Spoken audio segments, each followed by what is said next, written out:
Well, welcome to the Zoom meeting tonight. I know that many of us were in the big storm in Spokane yesterday, and we have several board members that are still without electricity and some without internet that will not be on the meeting with us tonight.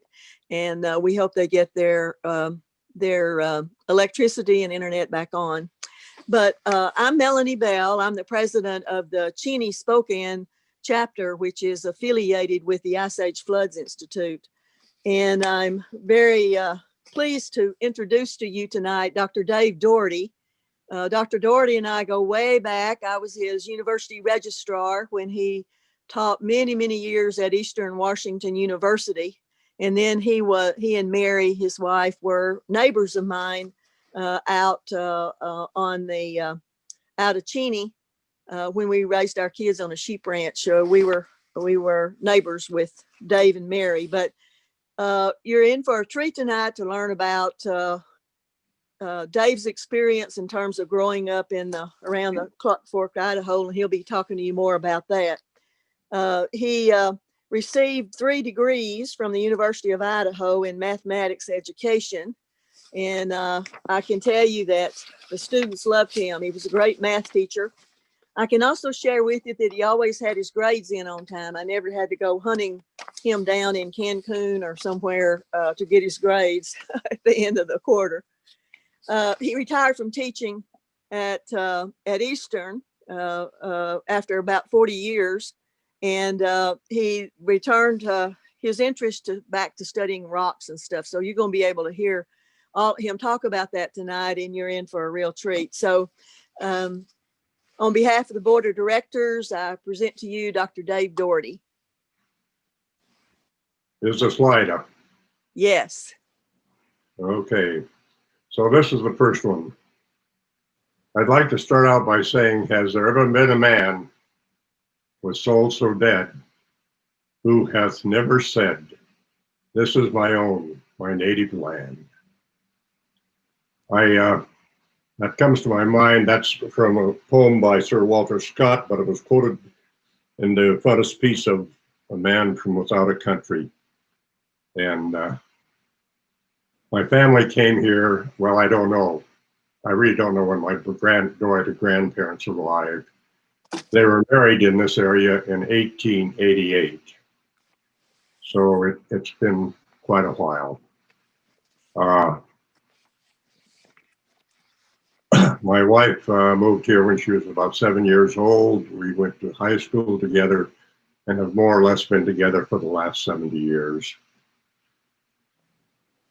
Mostly more, come to think of it. Anyway, that's our history of the place. This little picture right here, here's the railroad tracks right there. The road across the river goes right there. My house set just to the right of the pointer. And that's where I grew up. This hill that you see right here, this is Antelope Mountain. This is one of the few good pictures I've ever taken in my life. This I took from the side of Antelope Mountain a long time ago. Anyway, you'll hear a lot about that mountain as we proceed. I'm going to show you another picture of the valley. This one was taken by a person by the name of Jack Durer. He was a few years older than I was. We had a Democratic congressman in 1946 when he got out of high school. The guy got him appointed to Annapolis. After he got out of flying fighter planes off of the deck of an aircraft carrier in Vietnam, he came back home and we were together one time and he said, "I'll send you a picture I took from an airplane, Dave." And this is it. The things that I want to point out, we're going to look at several times. This is Howe Mountain. This is Middle Mountain. This is Antelope Lake, or Antelope Mountain with Antelope Lake on it. The lake is a plunge pool. I'll investigate that more thoroughly in a little bit here. And there's this valley over here. That is the Hope Fault Trench. Okay, so, and the belt rocks belt rocks come from the other side of Hope over here for quite a ways. That's too far. I don't know where I found this one.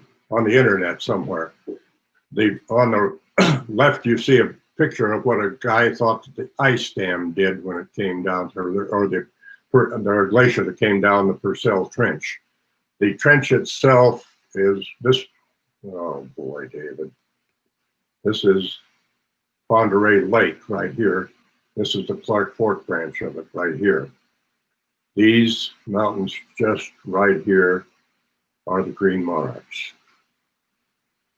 And of course, this is a picture of the river delta and the way it was when I was a kid. This is a blurred picture, but I wanted to show you this because of what the geology says. I know that Gary was with me at the same time. We did a tour with Roy Breckenridge, and he brought the hard rock geologists along from the University of Idaho. They're out here is Warren Island, Howe Mountain, the Trench, Middle Mountain, Antelope, Sugarloaf. Different things I've read about the Hope Fault. Some people say it went about 100 miles from the fault in the Purcell Trench. Somebody said it went almost to Helena. I'm kind of leaning towards that goes almost to Helena because the Clark Fork River comes right straight down that stream, that place all the way to where we are here. You know, it might move out of the trench a little bit or out of the fault, but it pretty much follows it in this direction. You've got a north-south well, as you're looking at the north, which really comes across Scotchman Peak and out this way. But this trench is a diagonal, cuts across there, not very far. I had this map hanging over my desk at my home when I was working. And I'd look at that thing and I'd say, now, why is that there? What happens? This is what belonging to the Ice Age Floods group has done for me. I know what I'm looking at where I grew up anymore because of the people I've been able to associate with. My mother told me one time about Antelope Lake. She said that, oh, that was created by the glacier. Now, how she knew that was true, I don't know. But up here on the side of Howe Mountain, about in here, a geologist by the name of Stearns lived there, and he talked to people around the village and the area about the ice coming through here, a big glacier. And so, you know, I had an inkling of it as a boy that there could have been a glacier here. I didn't know where it came from or anything about it, but I knew that there was one. The other thing I want you to look at, as we're looking at this, these are the contour lines on the Green Monarchs. Look at how close they are. The next thing is, now as you're coming up the river valley, they're close here.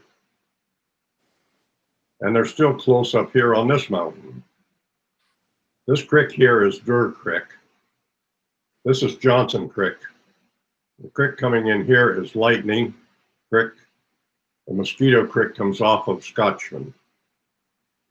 And these all flowed through there, and there was probably glaciers coming down from those things. I was talking to Dale Stradling once about all the mountain lakes that are beyond up Lightning Creek beyond there. And he said, are they kind of rounded, Dave? I said, yes. He said, they're probably cirques. There's Lake Darling, Porcupine, Gem, Estelle, Moose Lake, and they're all rounded lakes up Lightning Creek. Gary has done soil sampling up there, and he said just when the soils really got interesting, you were down here in the valleys and out of the where the soils really got interesting, because that's what had been washed down off the hills, I assume. He didn't say that, but I assume that's what he meant. Okay, let's take a look at the next slide. This one's pretty famous. This is a Bruce Bjornstad slide. This is a green monarch ridge. Let me see what I got on my notes that I wanted to see about this. The top of the green monarch ridge is at about a little over 5,000 feet. The mountain that you see in the background, that's Pack Saddle. When I cut this picture down because of what I wanted to show, that's Pack Saddle.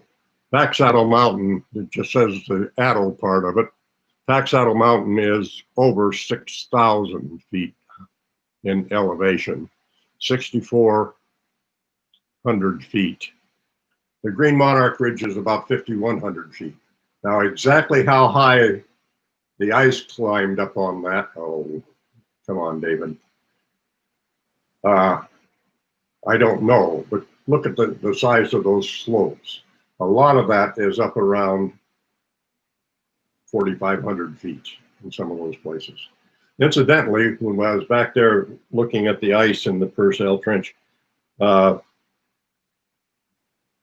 according to Roy Breckenridge, the ice on the Selkirk side of the glacier would have been at about 4,900 feet. He and some of his assistants have found marks of glaciers up at about 4,900 feet on the Selkirk side. So there was quite a bit of ice there. Right now, the lake level and the winter drawdown is at 2,052 feet. So if you're looking at 4,900 feet, you're a long ways above this. You're almost 3,000 feet thick that ice would have been on the Selkirk side. Well, to me, I think I want to go back and take a look at this one more time. The elevations here are wrong. Present dating has Scotchman Peak, rather than not having it at 6,390, it's over 7,000. I couldn't find a date on Howe Mountain, but so I used a 3837. Middle Mountain, that is right here where under the words fish hatchery, that mountain is at 3,500. So the glacier would have gone over the tops of those mountains, and it went over the top of Antelope. Antelope is 4,442 feet. So how far beyond that the glacier went is still up for debate. I really don't know.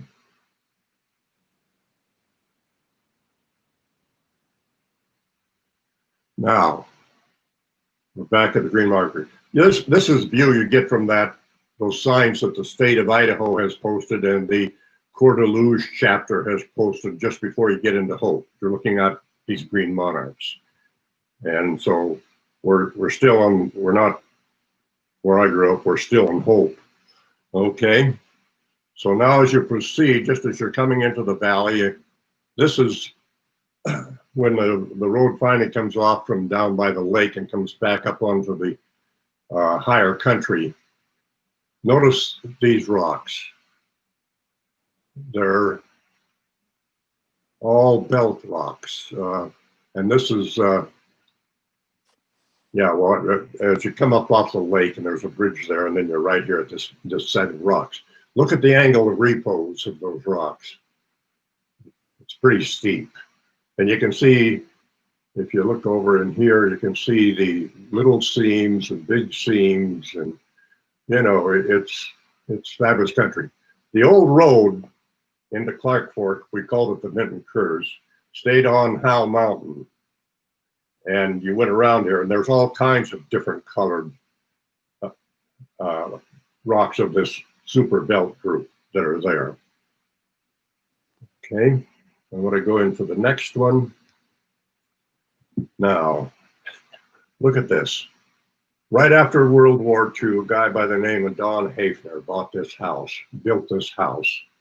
And of course, all the hardcore people around our area said, why would you make it out of those rocks? Well, it seemed to catch on because there are several other houses in the valley now that are built like this. They are expensive houses to build. The mountains behind his house, or the Cabinet Mountains, were looking north, kind of. The tallest peak you see back there is V-Top. It had a lookout on it when I was a kid. In the summertime at nighttime, you could see a lookout on V-Top from my house, one over on Howe Mountain, one up on Scotchman, and one up on Antelope. So it used to be quite a sight. They're all gone now, but they were there. Anyway, this is one of the use of the belt rocks. People used them for sidewalks. They used them for retaining walls, all kinds of things. So now we're going to leave the town of Clark Fork. Oh, if you want to see this house, if you're driving through on Highway 200, when you get to the 2nd Street that turns north or left off of Highway 200, you go to the end up by the baseball field, and there it is. I went across the river and down on the South Fork. This hangs over our fireplace. This was my brother's picture, and when we lost him, my sister-in-law, who was the last Daugharty to live in the valley, or in the area, she lives in Ponderay, Idaho. She gave this picture to me. It's faded. It's Ross Hall's photo. He was one of the preeminent photographers in the 30s and 40s and 50s. This is the fall of the year, obviously, by the color of the trees. Antelope Mountain is bare there. You can see a bare spot on it. The glacier had to work up against that to do that. In 80 years, that's also treed. It's no longer bare. It doesn't look like the mountain I could see out my kitchen window when I was having breakfast. This is the South Fork of the river, and in the wintertime, there's no water goes down through there. It all goes out through the North Fork or the Middle Fork of the river. The bridge that you see back there was built high enough so that if a flood comes by, it won't top the bridge. The flood of 1948 covered this island, which is Durer Island. An interesting story about that. Years ago, I was in the coffee room because Gene would come in there and Dale and talk about in the science building and talk about this. And so one of my colleagues in the math department said, a fellow here in Cheney that's a businessman and wants to sell me a piece of land on Durer Island because it's it's got pictures of the countryside and it's beautiful up there. And one of the geologists says to him, ask a native before you buy any land if they've ever seen water over that island. If it's a mountaintop, you're okay. But if it's a delta island, they may have seen water over it. And being who I am, I couldn't keep my mouth shut. And I said, Stan, I've seen water over the top of that island. I wouldn't buy property on it for the love of the money. It can happen again. And it has, incidentally. Okay, we're going too far. No, we aren't. This is Antelope Lake. I've always looked at those cliffs when I was a kid and thought, now why are they there?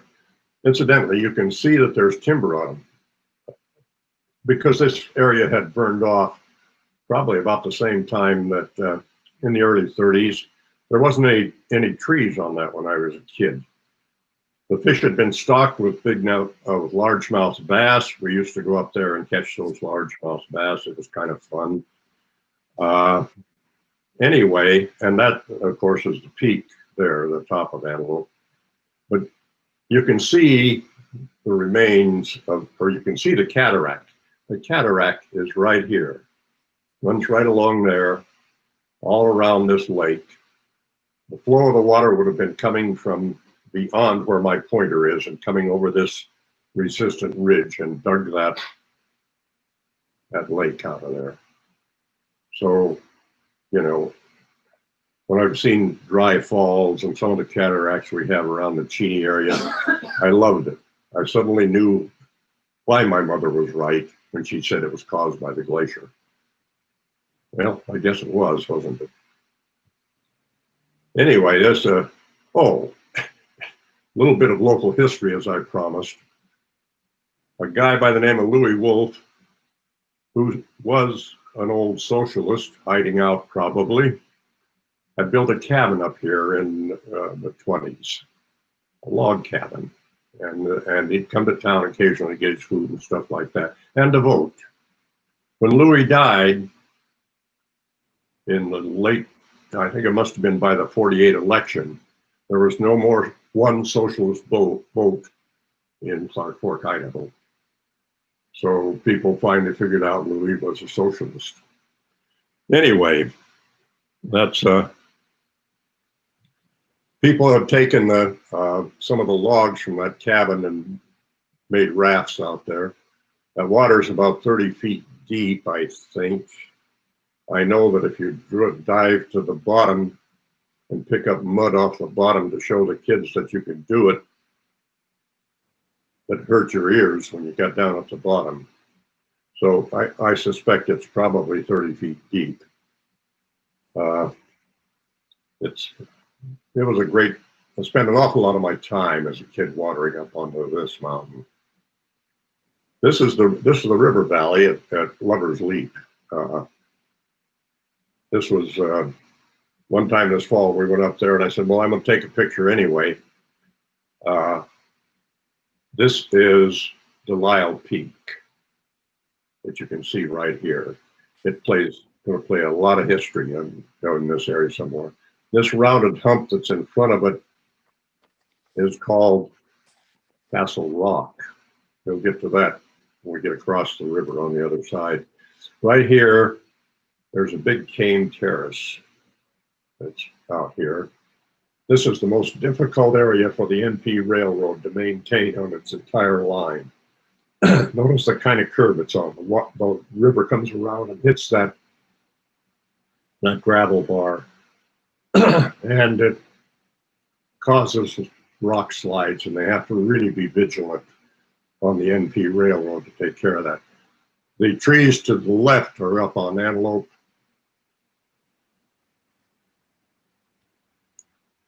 Now I want to talk a little bit about the river. Mike Hamilton had a picture up of the river drainage. I didn't find the one he used on his one, but I like this one. This one's pretty decent. This is the Clark Fork River drainage. Glacier Park is up here. That's McDonald Lake in the park. This lake is caused by Hungry Horse Dam, which is about 700 feet high. It's on the south fork of the river. The north fork of the Flathead River is here. Of course, they all flow into Flathead Lake. When the two rivers join down here at Paradise, Montana, or very close to Paradise anyway, the Flathead River is much bigger than the main Clark Fork that's coming out of Missoula. But this drains the western slope of almost all of Montana that is west of the Continental Divide. The amount of snow that falls in this area can be unbelievable. The only area that isn't is this area up there where it says where we work. That's in Lincoln County, Montana, and part of Boundary County in Idaho. The Kootenai River drains that part. But it also brings a lot of water into the Columbia River. 1948 in the Willamette Valley, they talk about the Van Port flood. The whole Columbia River system flooded that year. We had a very heavy snowfall all over this area of the Northwest, and you've got, this is the Continental Divide, of course. because just out of Butte, you come up over there. This is the biggest river that leaves the state of Montana. Now the people say, oh no, it can't be bigger than the Missouri. The answer is yes, it is. It's bigger than the Yellowstone also when it drains, and those are both big rivers. However, they don't join until after they're out of Montana. Then they become the Missouri for the rest of the way, and yes, it's much bigger than the Clark Fork. But it isn't when the water leaves Montana. Kind of an interesting twist of history. Now, what about where did the water go? In 1948, oh yeah, I was going to talk about that. We had this heavy snowfall in the wintertime, and then a cold spring, and then all of a sudden, in late May, we got warm rains that came over the country, and all the water came out of that snowpack at once. It flooded all that country. And Clark Fork, of course, the water went through the lake and on down the rest of the Clark Fork system, joined the Columbia and Canada. The Kootenai River in 48 flooded downtown Bonners Ferry. I mean, the amount of water that went down here was immense. In 1946, they started Hungry Horse Dam to control the floodwaters. We've never had a flood in the Clark Fork Valley as big as the 48 flood since then. They had one in 1898, they had another one in 1923, and then the one in 1948, but there's never been one quite so big. 2 years ago was a big flood, and if the dam hadn't have been on Hungry Horse at that time, it would have probably matched those other floods, because it took out the driftwood barrier in Clark Fork to divert the driftwood so it doesn't go into the lake, runs it into the North Fork, and then they put it into a big pond out there on the shores of Lake Pend Oreille, and that's part of Lake Pend Oreille. And then in the spring, winter, or fall, when they draw the lake down, they burn it. The water, according to Jim Sheldon from Missoula, was at 4,250 feet in Missoula. Well, down here below Hamilton, down in here, I looked up Sula. Sula is at 4422, so the water wouldn't have gotten that far. Darby, which is north of Sula, is at 3885. Darby would have been flooded. As you're coming up the river beyond Missoula, let's see, I've got an elevation there, yeah. Garrison, Montana is 4,373 feet. The water wouldn't have gotten quite to Garrison. And of course, up at the end of Flathead Lake, that's the end of the glacier, because at Polson there's a great big terminal moraine. So that's the river system. There's a couple of rivers that come in that aren't real big, but they aren't shown here. The Thompson Falls, the Thompson River comes in at, which would be about right in here. This pond of water is from Knox and Rapids Dam. Next pond of water that you see there is from Cabinet Gorge. Okay, let's move back to the river. As you're coming east or out of Clark Fork on Highway 200, you come up on this big gravel pit or gravel bar, which comes clear across the valley, where this came from. This is the only place other than down of Clark Fork on the north side of the river that has farming land on it. This is Jim Bogle's place. Notice the different angle of the belt rocks here from those when we were down on the other side of Lightning Creek there before we got into Clark Fork. These are not tilted nearly so steeply.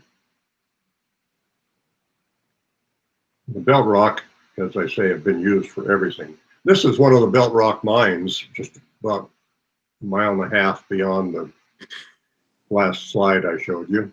This is taken from the air as a Google picture. You can see the stacks of rocks. You can see this is quite a processing plant. Anyway, I find it very interesting. Next picture I took was again of a different belt rock mine that's there along Highway 200, just between Clark Fork and Cabin Gorge Dam. Guy built a retaining wall there with the belt rock. When you look at those, you think, well, possibly somewhere in that valley, there was where the glacier went. There was a rock, one of these belts that was big enough to make the rock that's at the Bellevue Erratic out in Oregon. So it's very possible that it had to come from here, and it had to be floated there in a iceberg. So they're you know, the things that I have learned with this little hobby has been wonderful. Next picture. This is Cabinet Gorge. This picture was taken 1910. Mary and I have looked at this a half a dozen times. We haven't figured out from where they took this. Now I do know that just before you got to the gorge, on the south side of the river was the town of Cabinet, Idaho. And it had a school there until I was in about the 8th grade, I think 7th grade. I think they moved there that year from Cabinet. They closed the school and they came to Clark Fork. But there was a swinging bridge across the river from what's now Highway 200 to Cabinet. And a person could have been on that swinging bridge to take that picture, but I don't know that, so don't quote me on it, please. This is Cabinet Gorge Dam, and about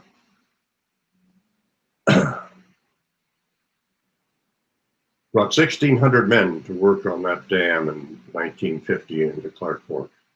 Our high school went from about 40 to 70 that year, the year I was a senior.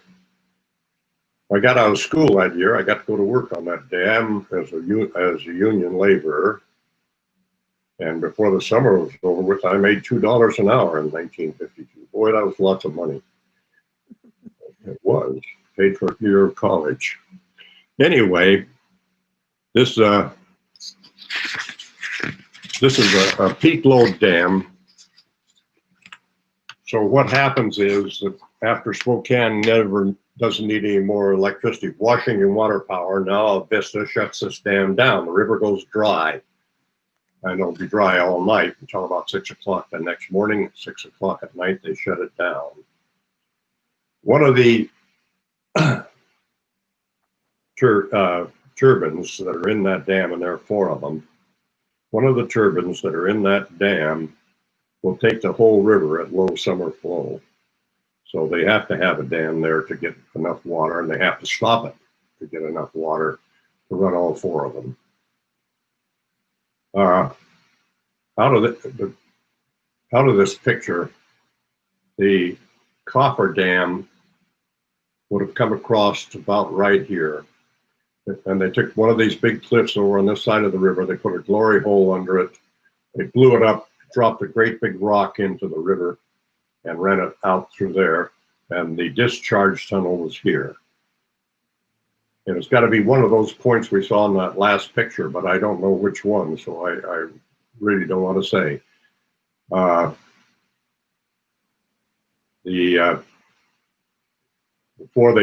was the first thing that was constructed, was the diversion tunnel. It's 1,600 feet long, and they put 2 big gates on it that would be like the intakes for the generators, and they dropped those in the summer of '52 and started filling the reservoir. Didn't take them long, a couple days, and it was full. And then they sent a crew down there to put a cement plug in there to hold in case, well, eventually those will. The interesting thing about this dam, I don't think it's going to last that long. Down under the dam, there was I think it must be, the fault must have caused this, the fault. There was a seam that kept oozing water under the dam, and they spent days and days and days pouring grout down in there to shut it off. Never quite got it sealed.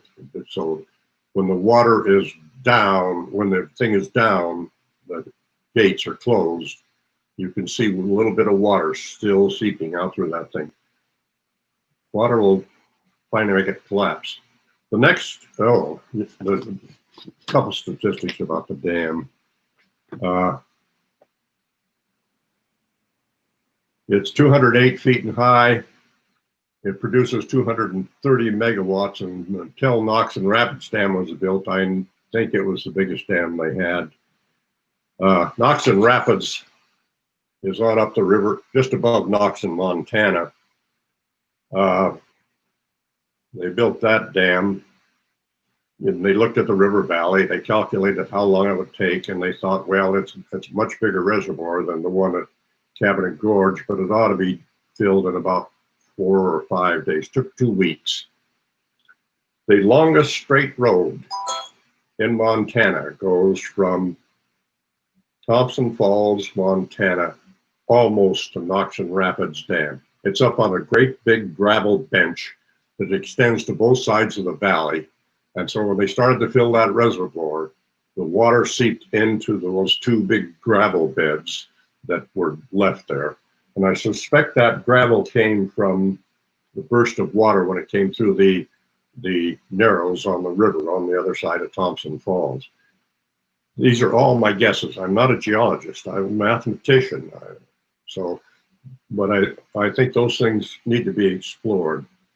Anyway, you leave Cabinet Gorge Dam, you're in Montana. So I went up to Heron. Well, Heron's on the south side of the river. But as I was crossing the Heron Bridge across the river, I thought, that's just a nice picture of the river. I should just stop. I should just show that to them. But this is the reservoir behind Cabinet Gorge. There was a great set of rapids about a mile after you got in here. And that was when they had the log drives on the river. That was one of the tough places, that and Cabinet Gorge, to get the logs through when they bring them to the mills.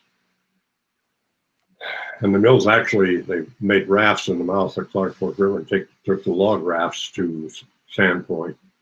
And big mills were in Clark Fork.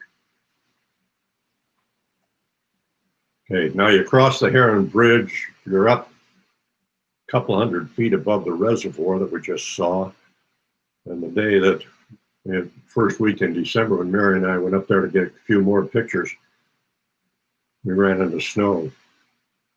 Notice on the road, you can see those kind of humps. You ever seen anything like that before? Of course you have. Those are exactly what you think. Those are ripple marks. And they're all over the Heron Flats up here. The rest of them don't show quite as neatly as this thing on the road, so I took that picture to get them. But I went across the river to get that. Now we're coming on down, and there's Delisle Peak that Gary referenced in his talk. You can notice the lines there. Those are shorelines, just like are in Missoula. And Roy Breckenridge got a couple of contour maps. One of the Missoula of those flood lines of that area, looked at where that contour map would fit over those particular lines, noted the elevation.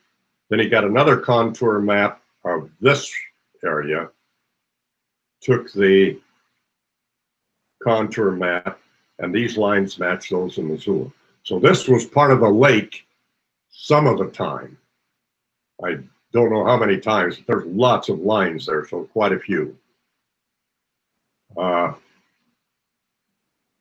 This is something that needs some work on it. I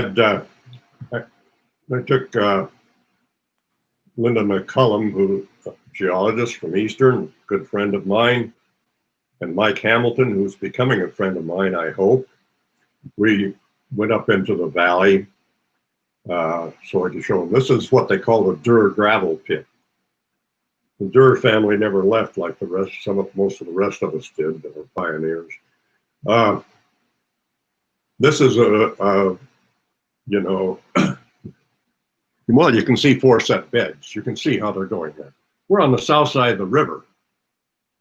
The water that caused these 4 set beds had to be going upstream, because downstream is to the right side of the picture. Downstream, Pend Oreille Lake is on this side of the picture. Thompson Falls is on this side of the picture. So they're going downstream. But yet, what are these?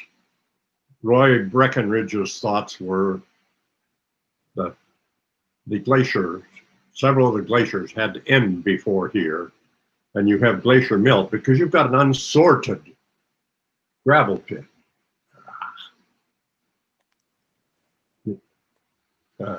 Wrong too. They got an unsorted gravel pit here. Notice they're just boulders scattered throughout there, so forth. And his thoughts were that some of the glaciers had to end before this spot. And as the glacier melted, it deposited these things and the water went back up into the lake.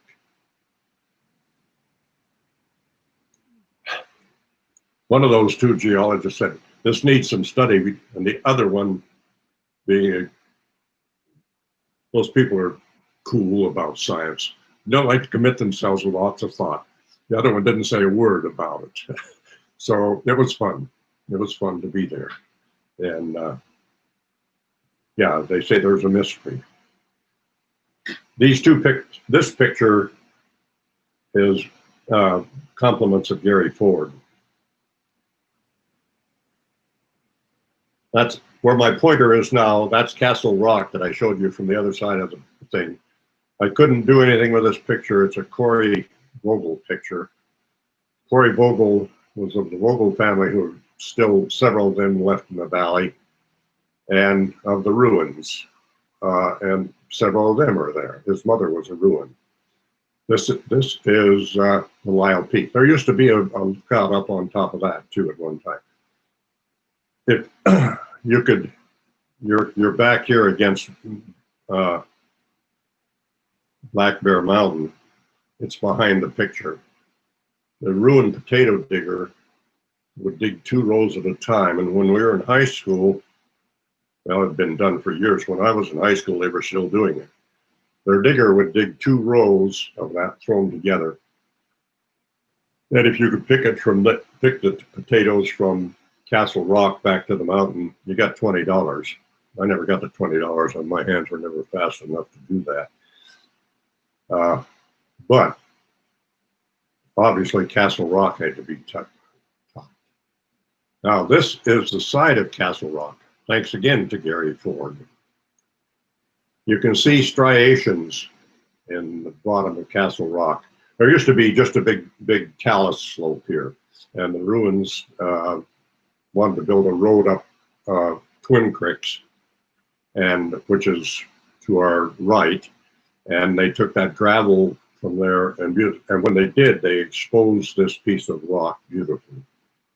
The one that I like best is a little hard to see, but right here, as the rock came across here, as it hits this vertical seam in the rock, it'll tear out the side that the rock is coming from. But when it goes to the other side, it doesn't tear it out. And so the chunk is torn out right there as it comes to the left. And there are several others in there.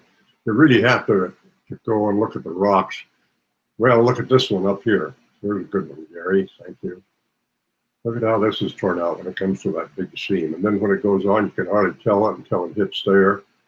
You know, so again, one of the hard rock geologists from Idaho said, I can show you how this works. And I've dabbled a little bit in woodworking, and if you're taking a router and you don't do it right, you can make that tear out on when you come to the edge of a board. depending on which way it's going. Okay, so that's, there's a big belt rock divide between this last picture that I had. It's right in, come on, where are you, pointer? Right in here. You can see there's a hump here. If you come up out of here, this was a big wet meadow. There was also big ditches down between it to drain it. People said it was a peat meadow. I don't know. You know, you're a kid, you don't know about those kinds of things. I do know it had fairly nice black soil.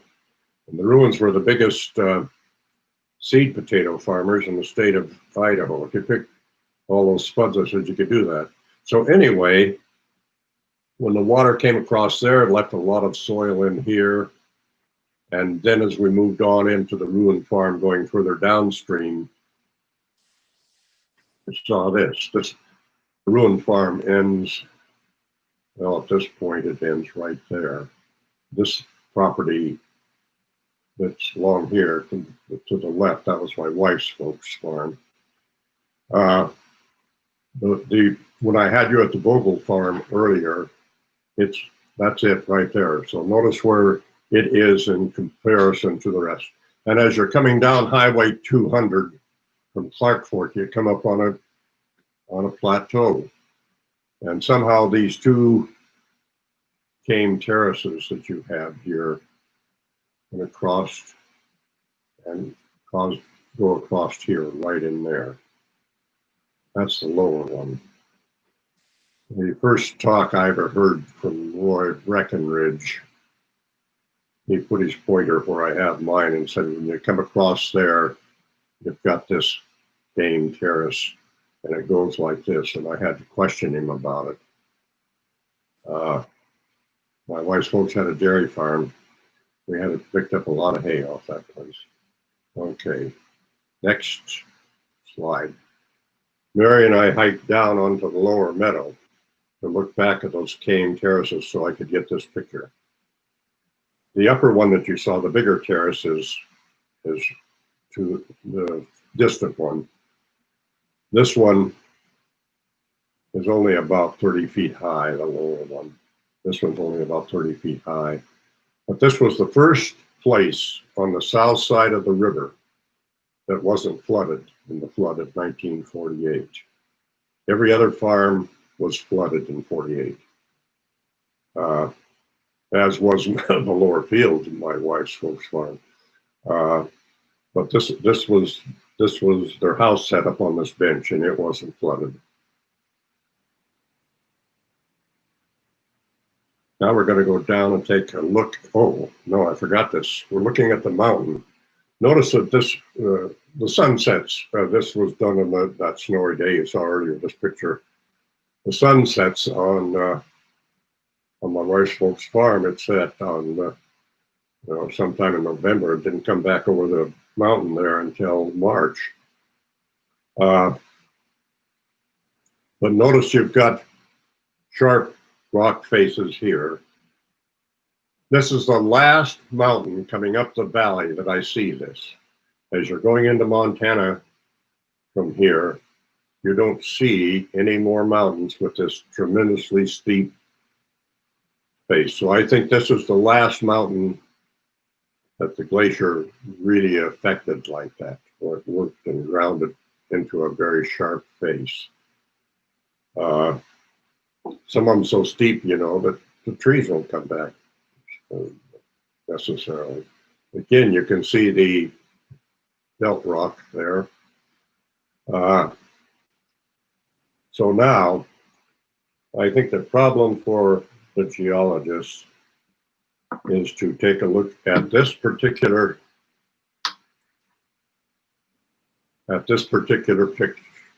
thing and say, okay, looks like this is where the glacier was. We know it went past Castle Rock. We do know that, which is about a mile up the river. And it went back past Castle Rock. Then it went on, and somehow you've got that Durer Gravel Pit with the foreset beds going the wrong way, because as you're coming down off the Cabinet Flats, where that gravel pit is. There's another gravel pit, and the foreset beds there are pointing in the direction of the water flows that left the glacial Lake Missoula. So you've got some things that I think I need answered, and I hope they do it. This is taken off the old railroad bridge at Clark Fork. This is another quarry ruin Bogle picture. Roy Breckenridge said that water went through here it went sometime, because there's definite, in that notch, there's definite places where you can tell that water has flown through there. Now, when you go to beyond this mountain, there's 2 or 3 other places on down here, not too far away, that is the same way. It's almost 8 o'clock, so I'm going to take a look at the last 3 slides, and we're going to quit. Now we're looking at that same mountain that you just saw, and here is that peak that you saw on that lower one. There's a bigger peak. This is another one of those water divides here, places.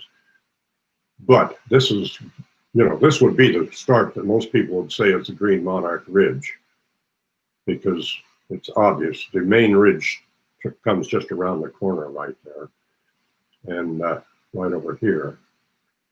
This is Indian Meadows. It was farmed up until they built Albany Falls Dam. This is all flooded now in the summertime. Why is it called Indian Meadows? That's why.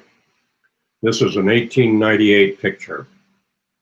In the fall of the year, late August, the people from the Flathead Nation would come down, pitch their tents, catch fish, pick huckleberries, make their pemmican, so forth. I can remember them still being there in the 40s. They came there until the war, and then they started to tail off, and they were still, some of them coming in the 50s. They weren't down there. They camped on the other side of the river up against the mountains where the huckleberries were. They didn't come on down here anymore. And this is the end. Notice you've got your beveled slopes here at Farragut. This is a Bruce Bjorn set. I pointed Pack Saddle Mountain out to you before. There it is again. So we've made a big circle from Pack Saddle Mountain on its north side to Pack Saddle on its south side. Thank you. And I will take questions. Okay, well, thanks very much, Dave. I did want to mention too that Dave is a founding member of the Ice Age Floods Cheney-Spokane chapter, and he also served for several years as its president. So it was great to hear about all the different things that you remembered and the places that you were when you were growing up, Dave. Makes us want to put together another field trip and go up there and learn more about that. So, oh yeah, there were things that I forgot, Melanie, that I had, but Mary came with the timer and said, "Dave, it's time to quit." Yeah, it's true. Yeah. There on the south side of the river, there's ripple marks all over down there. In the fall of the year, they always flooded. We take shotguns and go down there and hunt ducks. It was quite a place to grow up. We'll put that on our planning retreat agenda to talk about that for planning programs for this year, or maybe have to be next year, depending on how the pandemic and the vaccination processes go. But anyway, again, thank you, Dr. Daugharty, for your time and putting this together. This has been very, very interesting. I'd like to encourage those of you to visit the Ice Age Floods Institute website at www.iafi.org. There's information on there about additional programs. We do have one scheduled, another Zoom lecture on Thursday February the 18th at 7 o'clock, Dr. Gene Keever is going to be talking about how science discovered the Channel Scablands. So you won't want to miss that one. That one's already posted out on the website as well. And on the website, all you have to do is click on the blue button and it will take you right into the Zoom meeting on that evening of Thursday, February the 18th. Thanks for joining us tonight. We're going to be planning some more Zoom meetings and some other activities for this year, and hopefully we'll be able to see all of you in person at some point in 2021.